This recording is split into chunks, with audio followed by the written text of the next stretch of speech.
Coming up on Path to Zero. There's this transition that is happening with a skill set transition in addition to the technology transition that's moving us to cleaner energy. Welcome to a special edition of Path to Zero, recorded from the Reuters Global Energy Transition Summit in New York City. Now, here's your host, Tucker Perkins.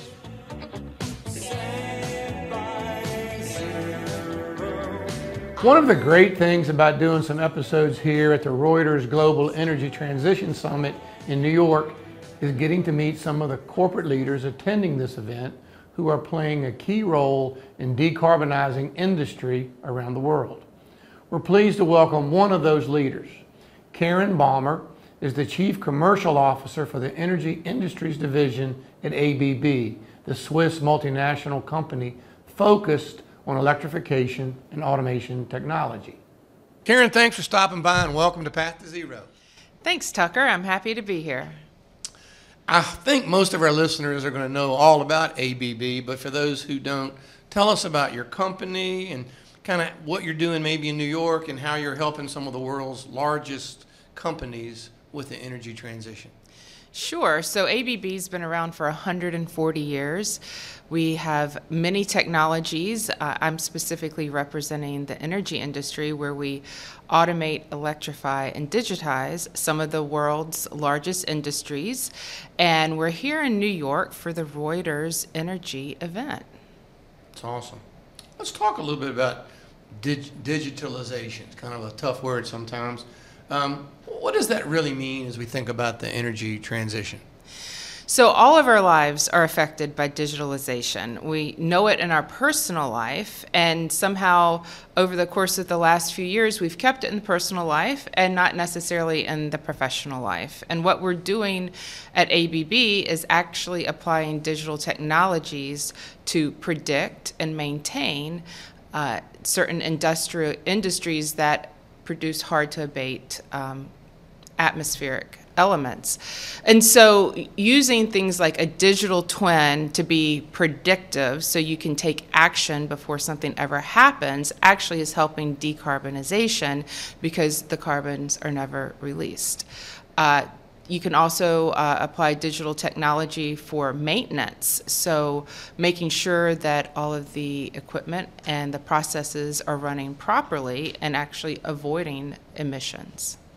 And really, your customer base is really limitless. It can be a cement plant that manufactures cement. It could be a power plant, almost everything in between, right? Large industry that are using your switchgear and a lot of your technology inside. Is that right? You're correct. Specifically for energy industries, we are focused on some of the more traditional energy supplies. Most people know oil and gas or chemical and refining, but we also are making the bend into new energies, and the new energies range from carbon capture, offshore wind, and other green hydrogen, and these are type of industries that are more in the energy supply, more so than the switchgear.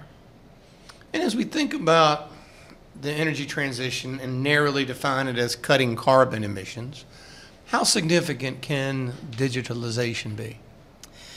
So it can play a significant part in helping prevent the hydrocarbon release. Again, if we come back to predicting if there's a leak, predicting if there is something that's going to be serviced, you can prevent any carbon from being released at all.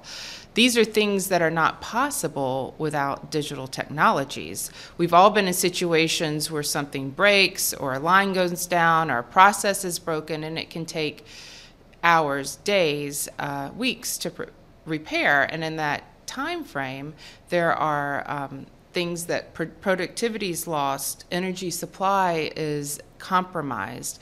And so with digital technologies, you can, again, apply maintenance as well as preventing the carbons from being released at all. You know, as we prepared to have you this morning, we listened to some interviews, and one of the things that struck us, because it's where we often are, and I find people rarely talk about, is you said this transition isn't just about technology. It's very much about the people. Expand on that. There's an entire workforce that knows the traditional ways to produce energy.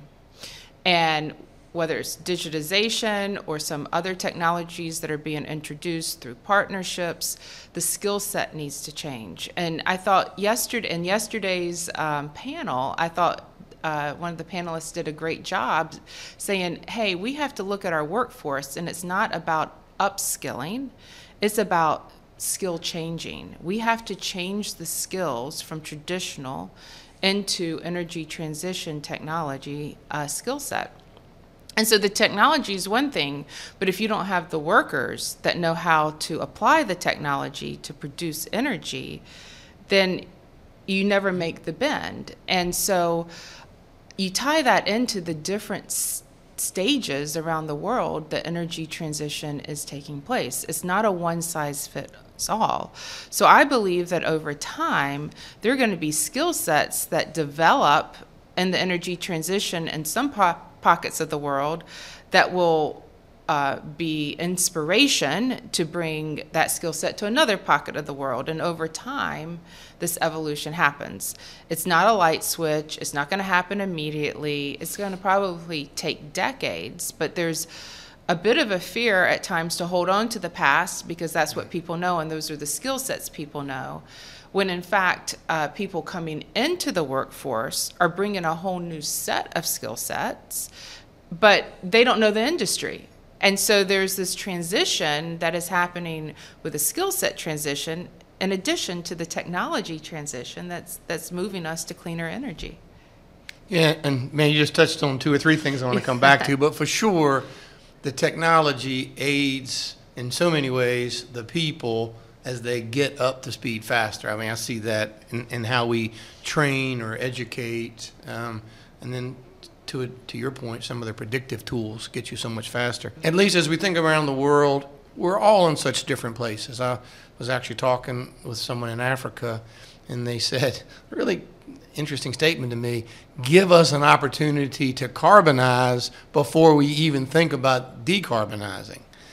ABB is all over the world. You're participating in all of these transitions with such differing views, such different places they are. How do you navigate that, one?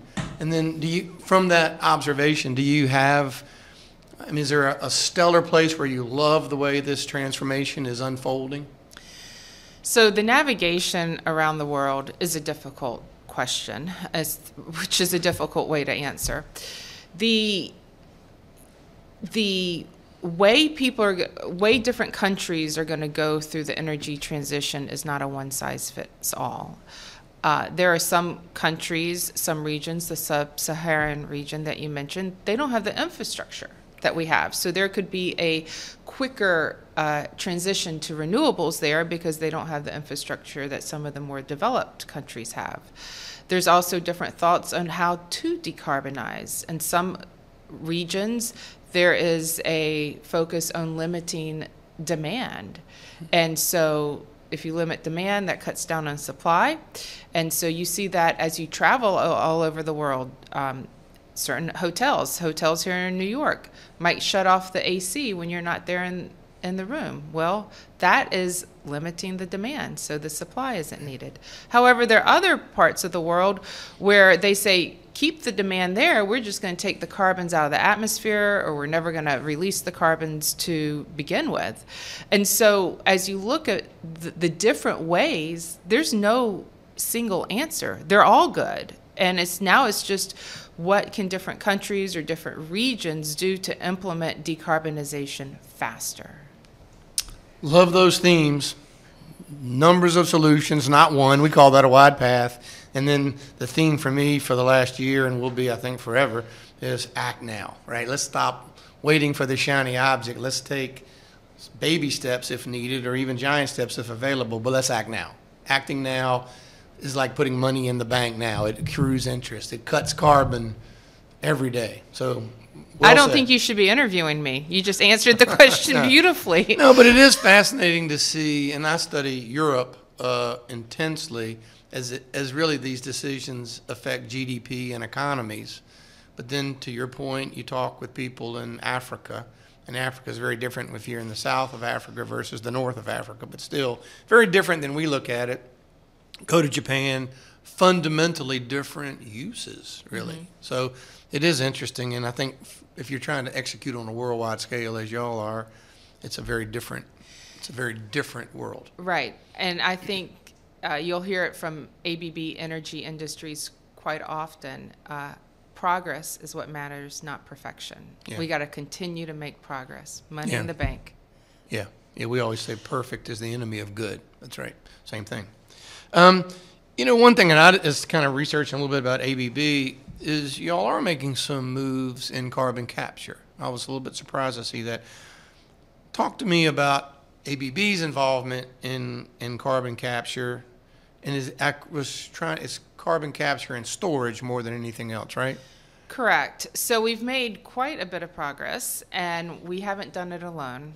We do believe in partnerships, and partnerships can be technology partnerships, distribution partnerships, co-development partnerships, and in the case of what we're doing with carbon capture and storage, it is with technology partnerships.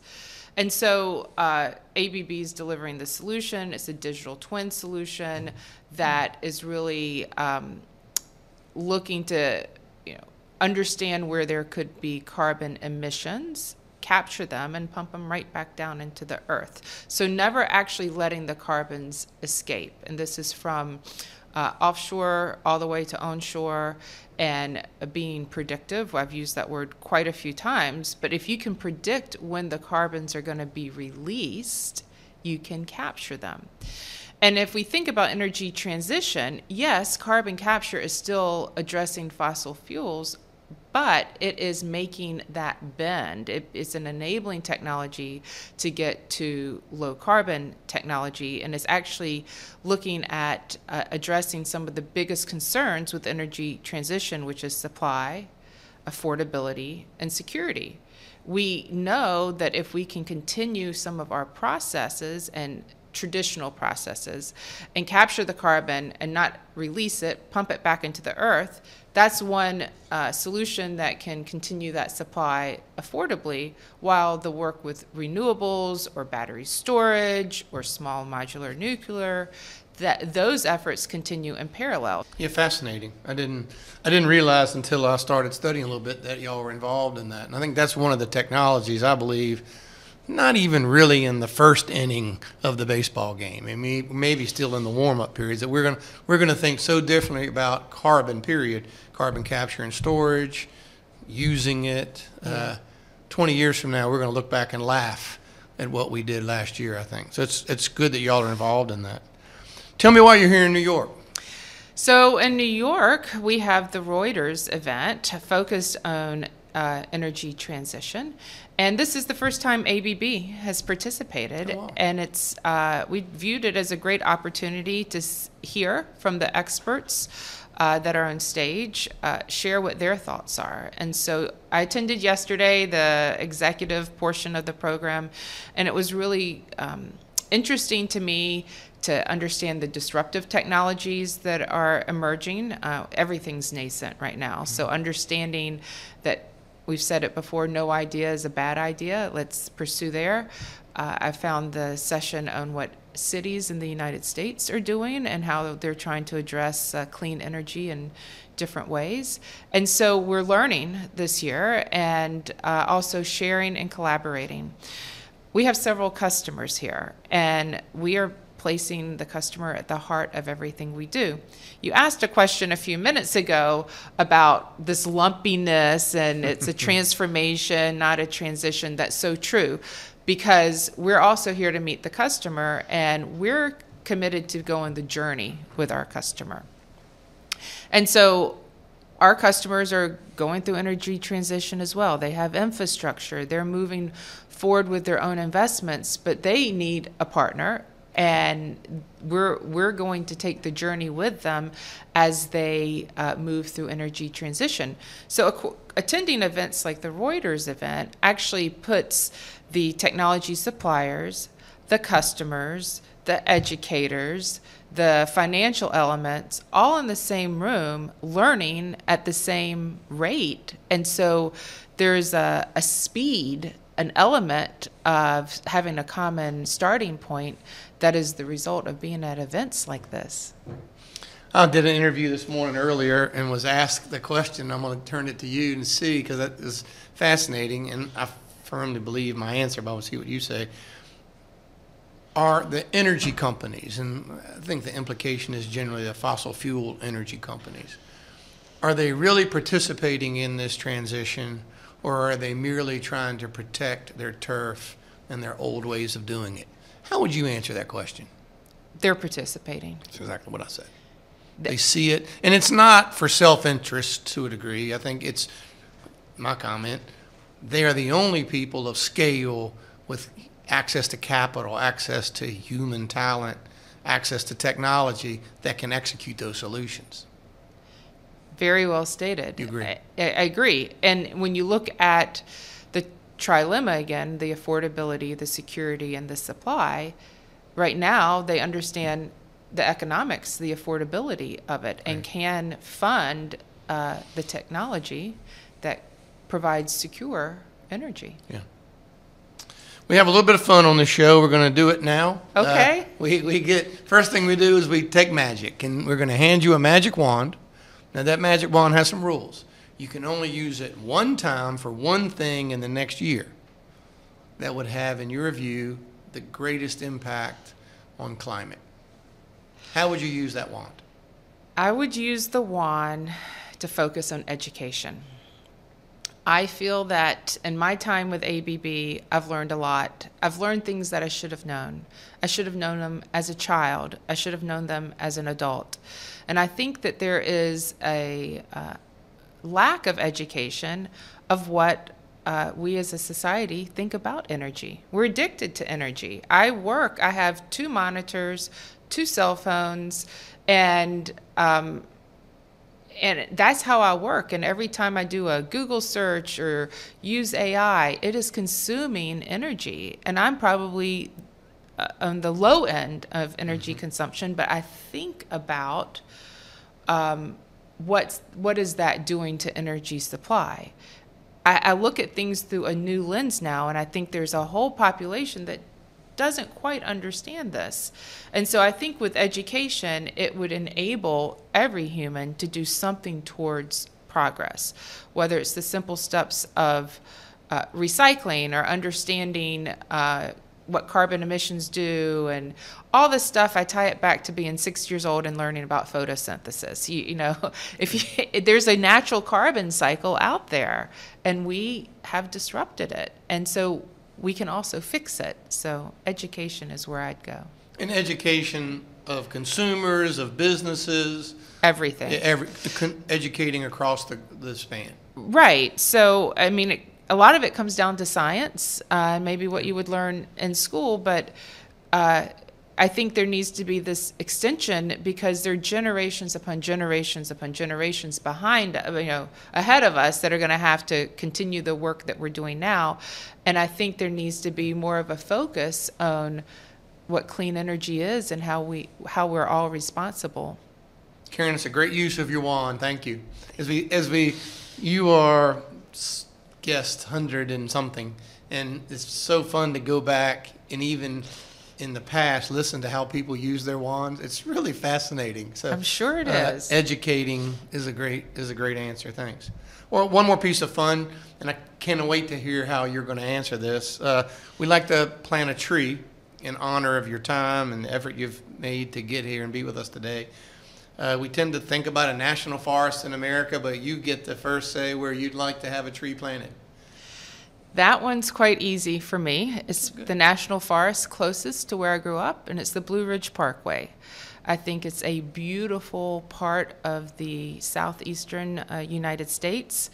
As a child, it was a pilgrimage to go see the leaves in the fall and how they changed to beautiful colors. And in the spring and the summer, it was a place that you could go to hike and see waterfalls, and it's just quite nice. And over my life, I've always found a way to return as often as I can because it is a beautiful, it was originally state park, now it's a national park, and I'm so glad it got up to the national park. You're on one end of it, I'm kind of on the other end of it, and I will personally enjoy going and find your tree, because you're right, it's a beautiful place to go and visit and kind of realize to a degree what we're doing and why we're doing it. I think nowhere do I go does the importance of a clean climate maybe stare you in the face other than being in the mountains. So that's beautiful. Great choice. I want to just ask you one more thing, because I can't have somebody from ABB on without talking about supply chain. And we read so much now about the transformation of the electric grid and what that implies for lines and switchgear and transformers, and how we're so far behind, and copper comes to mind. Kind of just from your perspective as a global manufacturer, will we work all that out? Is it working itself out now, the global supply chain? So I think you can look at the global supply chain much like the energy transition. It is a transition, and we are working it out. It is not worked out, but we've had ABB, as well as other large manufacturers, have had to rethink the way we view a supply chain. And it's not just the manufacturing element, it's the raw material element. It is the forecasting element, and getting that all orchestrated together has been evolving. So maybe we'll do evolution versus transition.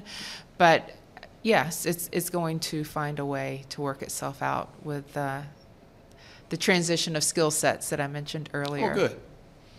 Love to close by asking, what did I not ask you that you want to say, or what would you like to tell our listeners about maybe what you're doing, what ABB's doing, or even what you've heard and seen here in New York?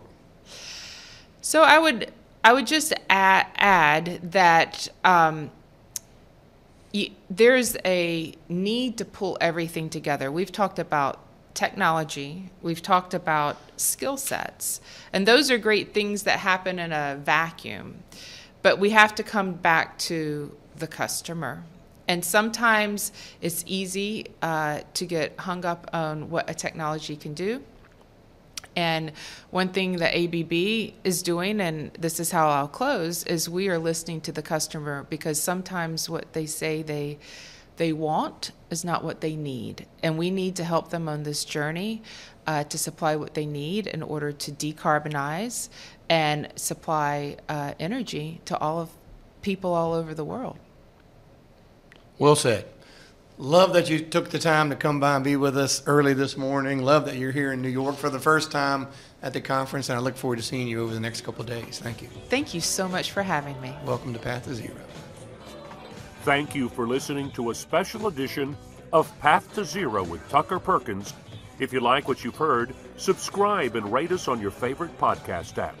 You can email us with questions or comments to pathtozero@propane.com.